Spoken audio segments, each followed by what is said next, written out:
1223 жыл. Шығыстан шыққан күнмен бірге ұлы далаға бұрын соңды болмаған теңдессіз күш келді.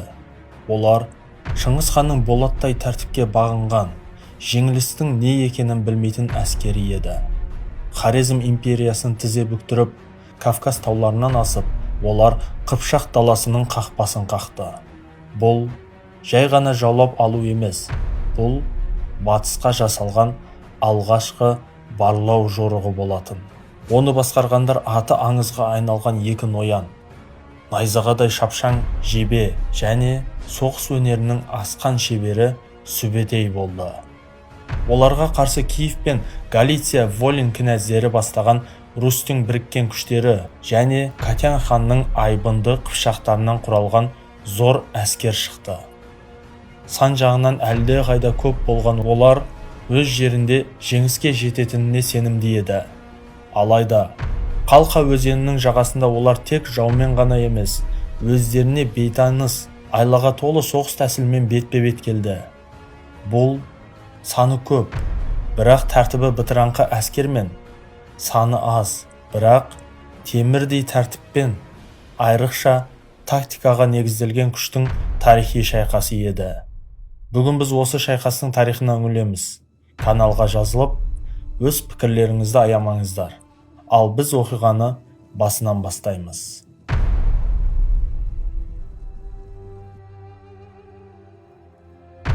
(1206 жыл). Темуджин Монғолия аумағын мекен еткен түркі моңғол тайпаларын бір тудың астына біріктіріп, Шыңғыс хан атанды.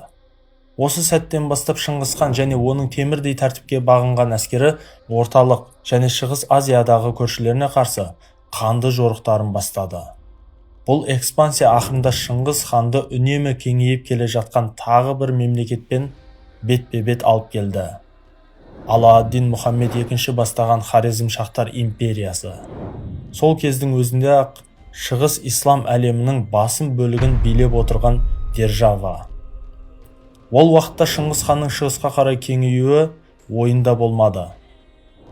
Себебі ол Қытайды жаулап алумен айналысып жатқанды.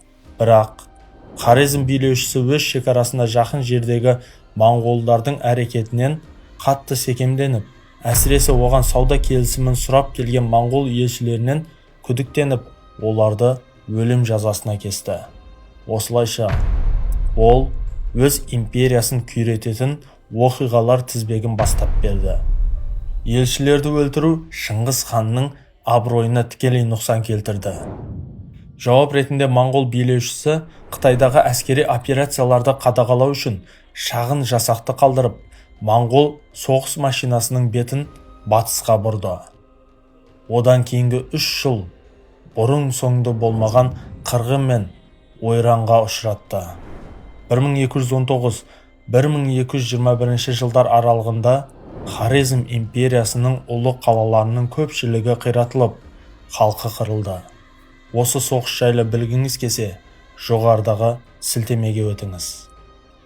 Шыңғыс ханның жасақтарынан қашқан Хорезм сұлтанының соңына екі қолбасшы, Жебе мен Сүбетей бастаған моңғол жасағы түсті. Азияны кесіп өткен ұлы қуғыннан және Хорезм билеушісінің өлімінен кейін моңғол қолбасшылары қазіргі оңтүстік Әзірбайжан даласына жетті. Осы кезде Сүбетейге Шыңғыс ханнан бұйрық келді. Ол өз әскерін солтүстікке қарай алысқа бастап, Кавказ тауларынан асып өтіп, Қыпшақ хандығына шабуыл жасауы керек еді. Жоспар бойынша Қыпшақтарға қарсы жорық жасап, оларға ту сыртынан соққы беріп, содан соң Каспий теңізінің солтүстігін айналып, негізгі моңғол әскеріне қайта қосылу көзделді. Алайда моңғолдар Қыпшақтарға қарсы жорыққа аттанбас бұрын 1221 жылдың соңында Кур өзені арқылы ілгерілеп, аймақты барлау және тонау мақсатында Грузия патшалығына басып кірді. Басқыншыларға қарсы тұру үшін 30.000 адамнан тұратын грузин әскер жиналды. Бірақ моңғолдар өздерінің сүйікті тактикасы алдамшы шегіністі қолданып, грузиндерді тұзаққа түсіріп, оларды тас-талқан етті. Осы жеңістен кейін моңғолдар патшалықтың оңтүстік бөлігін тонауға кірісті. 1222 жылдың соңында Жебе мен Сүбетей жергілікті тұтқындарды жолбасшы ретінде пайдаланып, Кавказ тауларынан өте бастады. Осы кезде жақындап келе жатқан моңғолдар туралы хабар қыпшақтарға жетіп, олар Кавказдың солтүстігінде тұратын жергілікті тайпалармен одақ құрды. Одақ шамамен 50 000 адамнан тұратын әскер жинап, Кавказ тауларының асулары, солтүстік алқаптарға шығатын жерлерге жақын орналасты. Кейінгі шайқаста екі жақта ұқсас тактиканы қолданғандықтан және қыпшақтар да моңғолдар сияқты шебер ат үстіндегі садақшылар болғандықтан ешқайсысы басымдыққа ие бола алмады. Ақырында моңғолдар айлаға көшті. Сүбетей қыпшақтарға елшілік жіберіп, олармен соғысуды көздемейтінін айтып, түрік-моңғол достығын еске салды және алдыңғы жорықтардан түскен олжадан үлес беруге уәде берді. Қыпшақтар одақтан шығып кетісімен, моңғолдар жергілікті тайпаларға шабуыл жасап, оларды жойып жіберді. Содан кейін олар қашқандардың соңына түсіп, Дон өзенінің маңындағы ұлы шайқаста қыпшақтарды тізе бүктірді. Аман қалған қыпшақ көсемі Катян хан өзінің күйеу баласы Галич Рус кінәздігінің билеушісі Мстислав Мстиславичтің сарайына қашып барды. Бұл кезде жергілікті орыс кінәздері моңғол басқыншылары туралы естігенмен, бұл қауіпке қарсы ешқандай әскери шара қолданбаған еді. Катян хан барша қыпшақтардың атынан Мстиславтан өз халқын қорғауға көмек сұрап, оған төніп тұрған қауіп туралы ескертті. Қайын атасының өтінішіне құлақ асқан Галич кінәзі Мстислав барлық орыс кінәздерін Киевте кеңес құруға шақырды. Қыпшақтар сый-сияпат ұсынып, моңғолдар өздерін жеңгеннен кейін келесі кезекте орыс жерлерін ойрандайтынын ескертті. Мстислав басқа орыс кінәздеріне, егер олар көмектеспесе, қыпшақтардың моңғолдар жағына өтіп кетуі мүмкін екенін, бұл жағдайда олардың жеріне жасалатын ықтимал шабуылдың одан да қауіпті болатынын ескертіп, олардың пікірімен келісті. Осындай қиын таңдау алдында тұрған орыс кінәздері одақ құрып, басқыншыларға қарсы бірге аттануға келісті. 1223 жылдың наурызында орыс кінәздері алдағы жорыққа дайындалып, әскер жинау үшін өз иеліктеріне оралды. Сәуір айының басында жорық басталды. Киев кінәзі Мстислав Романович, Чернигов кінәзі Мстислав Святославович және осы коалицияның негізін қалаушы Галич Волин кінәзі Мстиславович бастаған 3 топ Киевтен оңтүстік шығысқа қарай 80 шақырым жердегі келісілген жиналу орнына қарай бет алды. Сол жерден одақтас әскерлер Днепр өзенін бойлап, ақырында оңтүстіктен келген негізгі қыпшақ әскерімен қосылды. Біріккен орыс қыпшақ одағының әскері шамамен 80 000 адамды құрады. Бұл сол заманның өлшемімен алғанда орасан зор күш еді. Алайда олардың бір тұтас қолбасшылығы болмады және бұл әскердің аз ғана бөлігі соғыста шыңдалған кәсіби жауынгерлер болса, басым көпшілігі жергілікті жасақтар еді. Осы кезде моңғолдар орыс кінәздеріне елші жіберіп, олармен ешқандай араздығы жоқ екенін, тек қыпшақтармен ғана жауласатынын хабарлап, тіпті қыпшақтарға қарсы орыстармен одақтасуды ұсынды. Олардың бұрынғы сатқындығын білетін орыстар мұның коалицияны бөлшектеу әрекеті екенін сезіп, бұл алдауға түспеді. Моңғол елшілерін тыңшы деп күдіктеніп, оларды дереу ұстап, өлім жазасына кесті. Хорезмшахтардың тағдырын қайталаған бұл оқиғадан кейін моңғолдар енді соғысуға бел буды. 1223 жылдың мамыр айында Галич кінәзі Мстиславович авангардты бастап Днепр өзенінен өтіп, моңғол әскерінің алдыңғы қатарлы бөлімдеріне шабуыл жасады. Нәтижесінде орыстар таң қаларлық жеңіске жетіп, моңғолдар далаға қарай қашты. Кінәз Мстиславович оларды қуып жетіп, қолбасшысын тұтқындап, оны дереу өлім жазасына кесті. Тағы бірнеше сәтті қақтығыстардан кейін коалиция қолбасшылары өз әскерлерін Днепр өзенінен өткізіп, өздеріне беймәлім даланың ішіне қарай басуға сенімді болды. Бұл кішігірім жеңістер әсіресе моңғол әскерінің саны 23 мың адамнан аспайтын.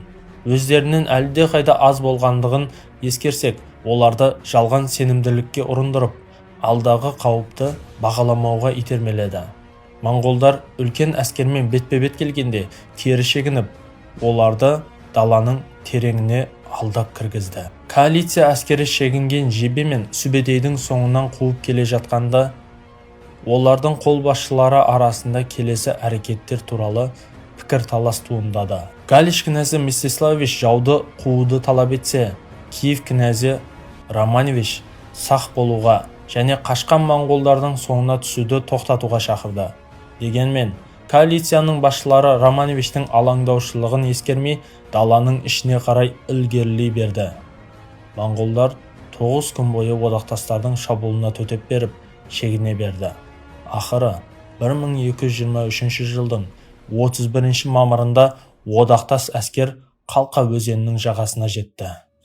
Монғолдар тағы да жеңіліс тапқан кезекті бір шағын қақтығыстан кейін орыс князьдері әскерді тоқтату керек пе, әлде тағы бір су кедергісінен өтіп алға жылжу керек пе деген мәселеде қайтадан дауласа бастады.